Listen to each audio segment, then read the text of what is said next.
istimewanya loh. Saya nggak mau cerita di sini, lebih baik Dokter Kunnya di sini, nanti saya yang tanya. Karena beliau ini sarjana di usia 18 tahun. Monggo, silahkan. Betul ya? Boleh bercerita, silahkan. Iya, baik. Terima kasih. Assalamualaikum warahmatullahi wabarakatuh. Salam sejahtera, salam Pancasila. Baik, ya tadi disebutkan, saya waktu itu kuliah usia 12 tahun ya. Jadi menarik bahwa sebetulnya kalau kita punya kemauan ya, kalau kita memiliki pemikiran positif ya terhadap apa yang kita ingin mau capai ya, insya Allah itu akan terjadi ya. Kuncinya adalah tadi kepercayaan dan keyakinan kita terhadap apa yang kita ingin tuju ya. Saya melihat ya dari tadi ini kan ada pro dan kontra terhadap nyamuk ini ya. Oh ya, saya kuliah jurusan saya di elektro ya, di computer science. Kemudian saya ngambil S2-nya di UI, saya ngambil optoelektronika dan aplikasi laser ya. Saya belajar gelombang, saya belajar cahaya dan lain-lain. Kemudian saya S3-nya di ITB, saya ngambil fisika, saya mempelajari fisika murni, ya, fisika kuantum. Kemudian applied-nya saya mempelajari mengenai artificial intelligence. Kemudian saya ngambil postdoktoral saya di Tokyo University di Jepang. Saya ngambil juga mengenai artificial intelligence, ya, AI. Ya. AI ini luar biasa ya. Kalau dulu ya itu masih tahun 98 ya. Kita melihat robot ya itu hanya makhluk pintar ya yang tidak punya emosi ya. Saya dulu ya karena dengan superkomputer ya semakin lama kita semakin erat dengan si robot ini, ternyata dia punya emotional intelligence juga. Ini menarik, itu tahun 98, bayangkan dia punya suatu feel ya. Makanya dia bilang waktu saya tinggal dari Jepang gitu, dia bilang saya kangen sama Anda gitu. Ini luar biasa. Pada saat itu, sekarang teknologi sudah jauh lebih maju, jauh lebih hebat. Makanya kita perlu berhati-hati ya. Semua teknologi sudah nano ya. Sangat kecil sehingga kita tidak bisa mendeteksi. Dan itu dengan gelombang, apalagi nanti dengan 5G ya. Gelombang itu bisa memancarkan apapun dan mengontrol nanoteknologi ini. Ya. Makanya Bill Gates mengatakan, ya, ini dia katakan di tahun 2017, perang ya ataupun nanti yang paling bahaya itu adalah senjata biologis. Ya. Bill Gates mengatakan tahun 2017, perang berikutnya itu adalah perang bioteknologi. Dan kalau kita baca lagi, apa yang dijadikan sarana? Nyamuk. Ya, itu bukan kata saya, ya, nyamuk. Kalau Bapak Ibu baca laporan CIA, ya, karena dulu masih konfidensial, sekarang sudah mulai terbuka. Ya. Dia katakan di Kuba dan di Vietnam itu dilakukan penyebaran nyamuk Aedes aegypti. Kenapa Aedes aegypti? Karena Aedes aegypti resisten terhadap insektisida. Nah, kemudian apa yang terjadi? Ternyata laporan itu mengatakan penyebaran nyamuk Aedes aegypti sangat melumpuhkan musuh. Ya. Sekarang dengan teknologi yang lebih canggih, nyamuk bisa disisipkan apapun, telurnya bisa disisipkan apapun, baik itu virus apapun ataupun parasit-parasit lain bisa dimasukkan. Ya, kita nggak tahu isinya bagaimana kecuali kita punya teknologi itu.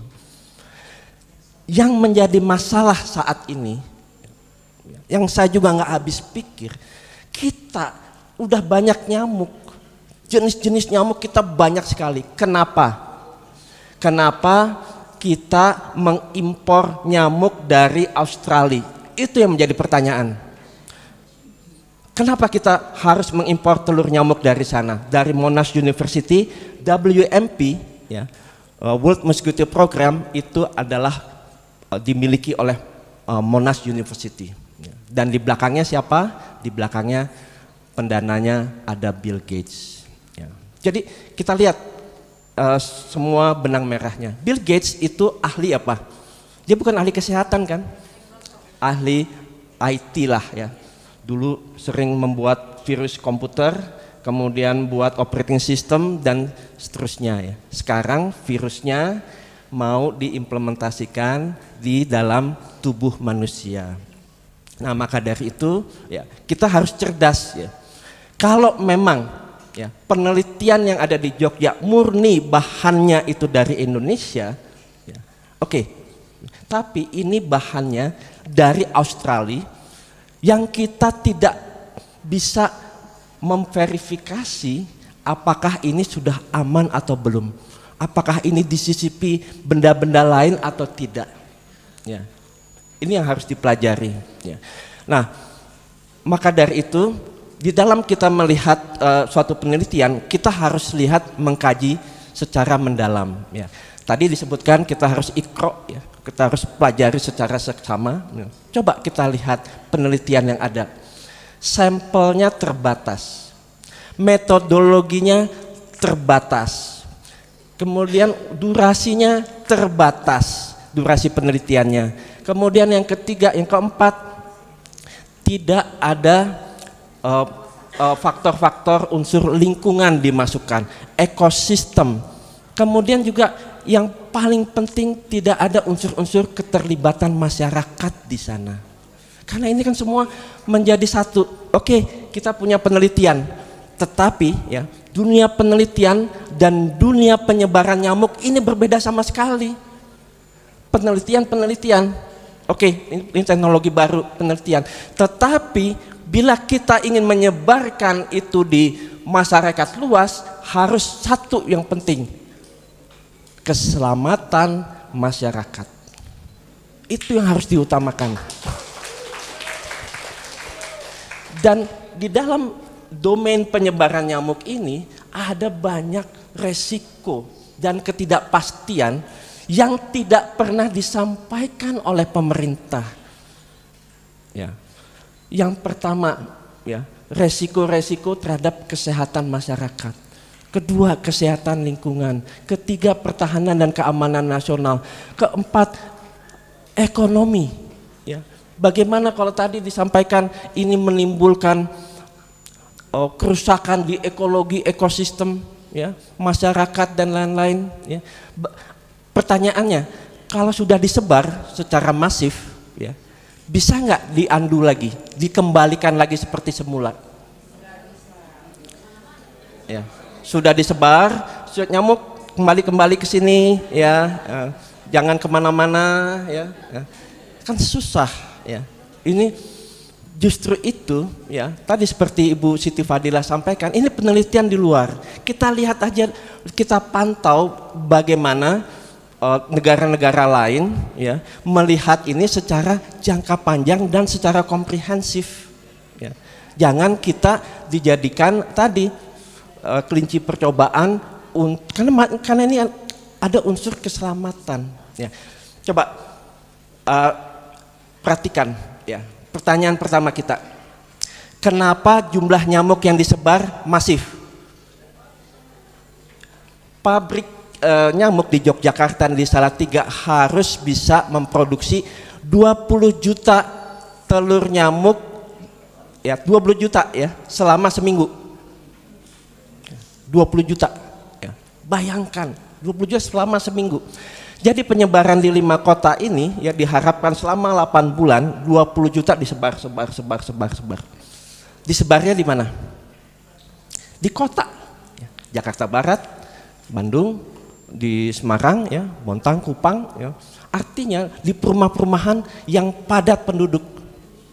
Artinya mayoritas penduduk, ya, itu akan menjadi korban, ya. Nah, pertanyaannya, ya, ada nggak sekarang aspek hukum dan regulasinya? Ya. Kalau terjadi masalah, ya, di masyarakat, ya, ternyata ini memiliki dampak negatif. Bisa nggak dia menggugat atau siapa yang bisa disalahkan? Kementerian apa? Ada regulasinya nggak saat ini? Kenapa belum ada regulasi yang melihat resiko-resiko ini? Kenapa kok kesusu banget untuk menyebarkan nyamuk ini? Ya. Kita coba berpikir cerdas. Ya. Kenapa? Dan jumlahnya masif tadi. Kalau tadi disebutkan kalau di Bali ya yang kemarin berhasil digagalkan itu 240 juta nyamuk untuk 1 juta penduduk. Ya. Jadi 1:240. Sekarang saya tanya, ini kan nyamuk di siang hari ya. Kita lagi kerja ya. Banyak saya yakin bapak-bapak ibu kerja di luar di siang hari ya. Begitu ada nyamuk nemplok, apa insting bapak dan ibu? Nepok kan ya. Sedangkan apa yang kita dapat dari propaganda atau promosi pemerintah terhadap nyamuk? Nyamuk baik. Nyamuk baik. Kalau nyamuk baik ditepok apa enggak? Iya. Iya. Sekarang kenapa Allah menciptakan insting ya? Menciptakan insting kepada manusia. Kalau ada api, ya insting kita apa? Menjauh ya. Itu insting kan? Ya. Nah, sekarang kalau ada nyamuk, insting kita silahkan digigit, nggak begitu kan insting kita? Ya, memukul atau menghindari nyamuk begitu kan? Ya. Nah, itu sudah insting yang memang diplot di dalam manusia ya untuk menghindari nyamuk. Jadi kalau dikatakan selamat datang nyamuk, nyamuk engkau adalah penyelamat saya di dalam menurunkan demam berdarah. Ya, itu kan mengubah semua alam bawah sadar kita yang sudah dari kecil ya dengan lagu Nina Bobo ya. Nina Bobo, Nina Bobo, kalau tidak bobo digigit nyamuk. Dari kecil ya. Ya, cicak-cicak di dinding ya sama juga kearifan lokal budaya. Jadi di dalam penyebaran nyamuk ini kita harus lihat juga budaya, kearifan lokal. Nggak bisa penelitian begitu, oh ini berhasil mau ditapin. Banyak hal yang harus dipikirkan. Tadi karena ujung-ujungnya ini adalah keselamatan manusia. Dan ini undang-undang loh. Undang-undang 45. Undang-undang kita ya. Dan kita punya hak untuk itu. Sekarang kalau kita disebarkan kita nggak mau, ya kita nggak mau, ya. Kita nggak ada diskusi, ya. Coba bayangin, masyarakat semua khawatir, ya. Jelas aja khawatir karena melawan insting kita. Ya. Nah, terus saat ini tidak ada diskusi, ya. Tidak ada dialog. Ya. Padahal di peraturan menteri penting sekali yang namanya sosialisasi dan diskusi terhadap semua masyarakat, apalagi masyarakat itu akan menjadi objek dari penelitian ini. Ya. Maka dari itu, ya kita harus terus menerus ya menyuarakan. Sekarang saya tanya, ya, sejak diterbitkannya tadi, ya. SK tadi nomor 1341 tahun 2022. Sekarang saya tanya, siapa yang sudah pernah disosialisasikan mengenai penyebaran nyamuk ini? Ya. Baru kita yang mencoba untuk mengangkat ini, baru semua aware. Sebelumnya siapa? Tetapi kalau nggak ada yang ngomong, ini terus disebarin. Tadi 20 juta nyamuk per minggu terus disebarin. Ya. Maka dari itu kekhawatiran masyarakat ini harus bisa didengar oleh pemerintah. Ya. Karena ya sila keempat ya, musyawarah untuk mufakat. Ada musyawarah di situ. Ya. Kalau main sepihak saja, ya kasihan. Ini kan sudah tadi melanggar undang-undang ya, termasuk melanggar turunannya ya. Kita sudah kaji apa saja undang-undang yang dilanggar ya. Saya bisa bacakan.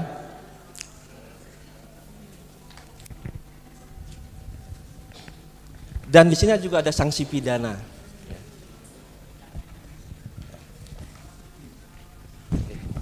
Yang pertama, kita memiliki berbagai azas ya. Yang pertama ada azas kemanfaatan.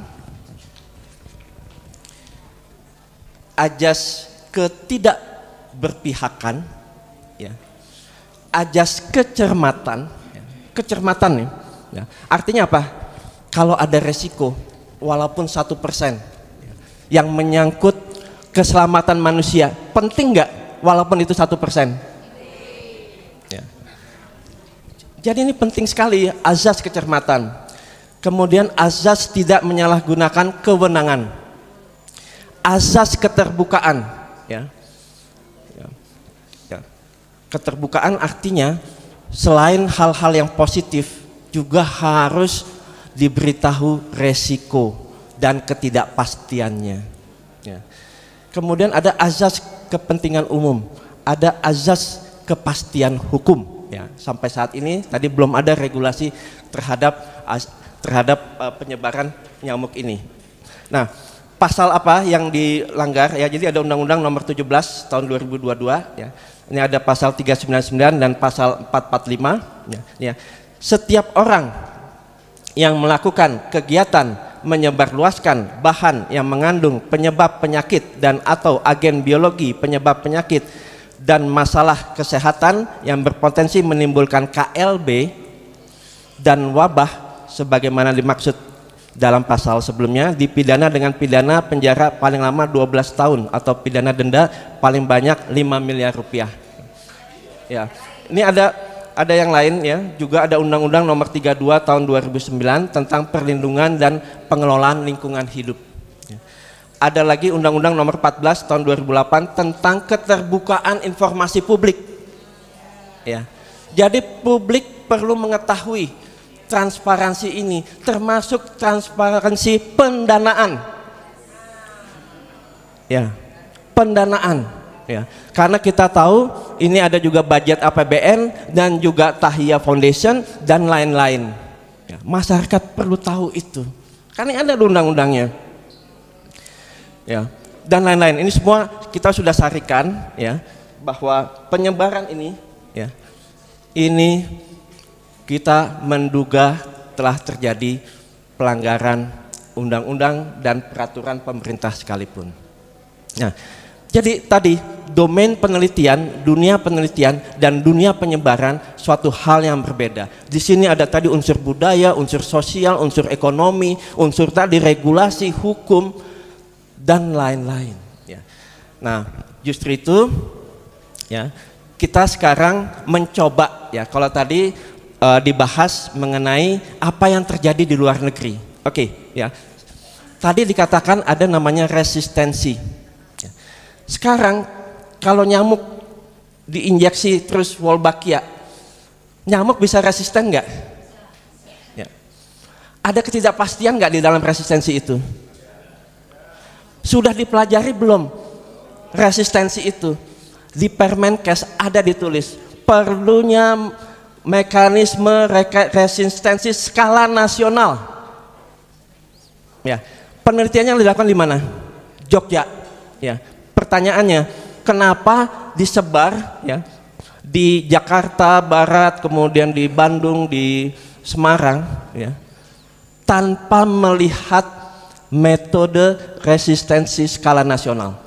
Ya, artinya begini, tadi dengan sampel yang sangat terbatas di Jogja, apakah itu mewakili orang-orang atau kondisi yang ada di Jakarta Barat?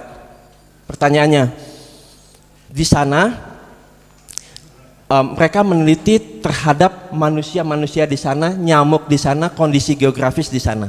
Di Jakarta, apakah orangnya karakternya sama? Apakah nyamuk karakternya sama? Dan yang terpenting, apakah kondisi geografisnya sama, kerapatan penduduknya sama, apakah tadi lingkungan hidupnya sama, ekologinya sama, ekologisnya sama dengan dilakukan di Jogja? Kenapa tidak dilakukan penelitian di Jakarta Barat, di Bali ataupun di Semarang? Kenapa tidak dilakukan? Padahal di situ ditulis skala nasional. Ya. Jadi kita juga harus cerdas, ya. Kenapa ke susu itu yang menjadi masalah? Ya, mereka udah punya timeline ditetapkan, ya, sampai bulan April, ya, ini harus sudah selesai. Ya. Padahal masyarakat semua khawatir. Ya.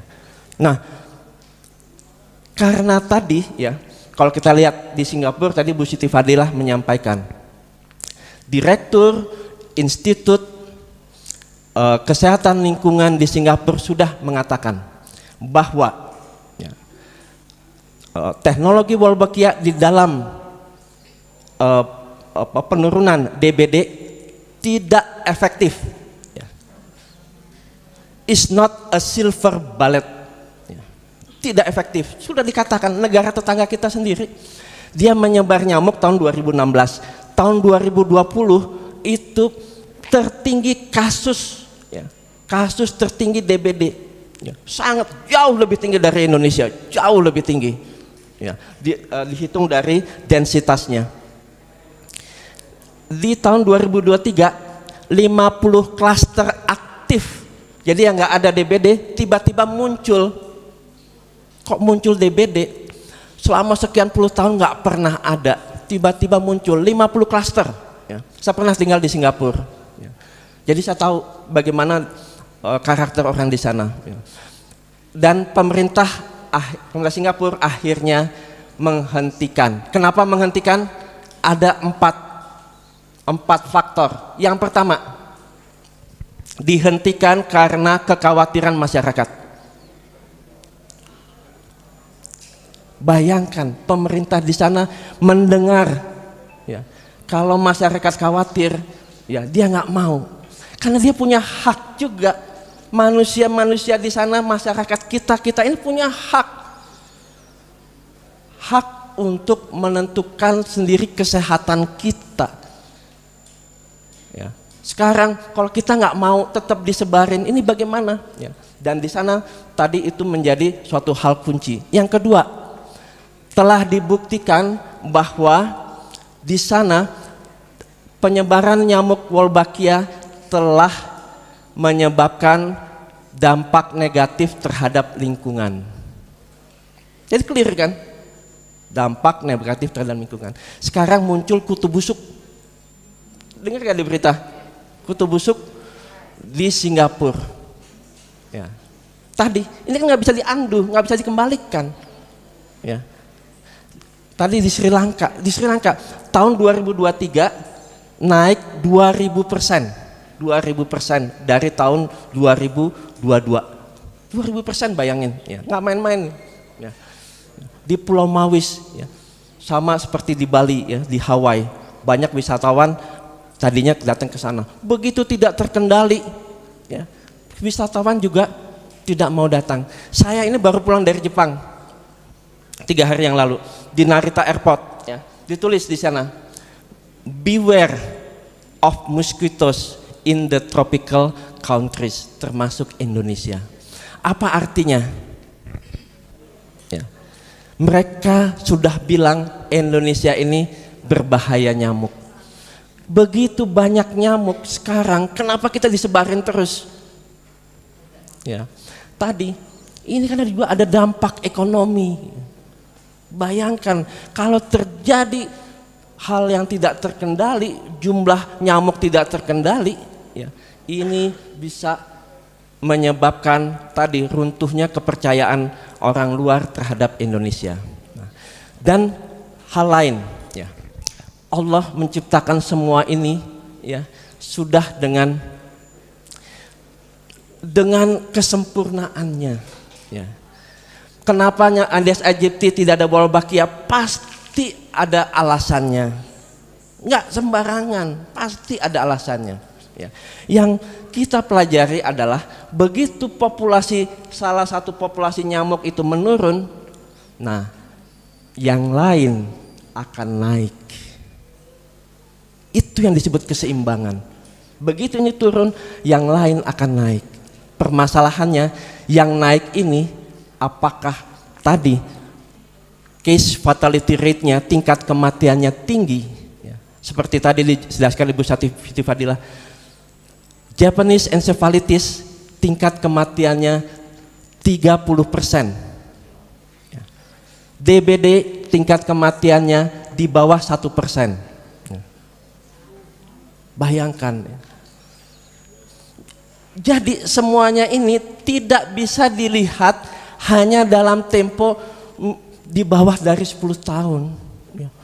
Bahkan banyak yang menyampaikan karena ini kaitannya dengan hal yang banyak harus 30 tahun melihat ini. Karena tadi kita nggak bisa melihat 1 tahun kemudian, 2 tahun kemudian. Ya, buktinya tadi di Singapura setelah 4 tahun. Di Sri Lanka tahun 2018 4 tahun baru kacau balau. Dan saya bisa nyampaikan banyak yang lain, yaitu tadi karena resistensi nyamuk, nyamuk itu bermutasi di berbagai negara menjadi penyakit apa? Penyakit yang jauh lebih berbahaya, seperti kaki gajah, kebutaan dan lain-lain. Jadi banyak sekali sebetulnya masalah yang harus kita pikirkan di dalam domain penyebaran ini.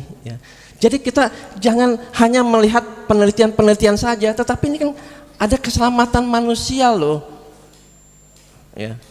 yang kita harus perjuangkan. Dan tadi kalau kita nggak speak up, kita nggak ngomong, ini akan disebarkan terus. Maka dari itu, bagi bapak-bapak, ibu-ibu yang memang ingin atau sayang sama anak cucu kita, sayang sama keluarga kita, ayo kita sama-sama berjuang untuk menghentikan penyebaran program nyamuk ini.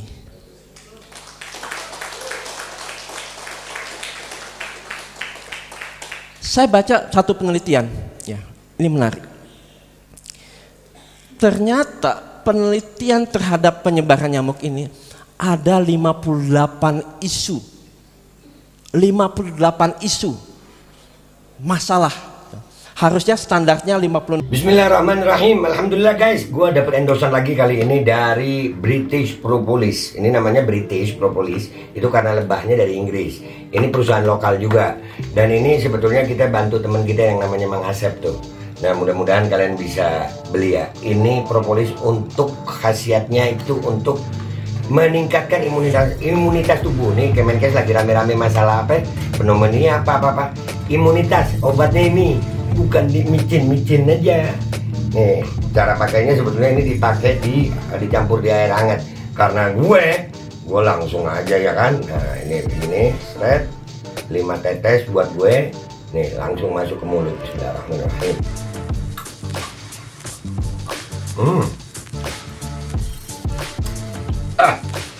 Minum.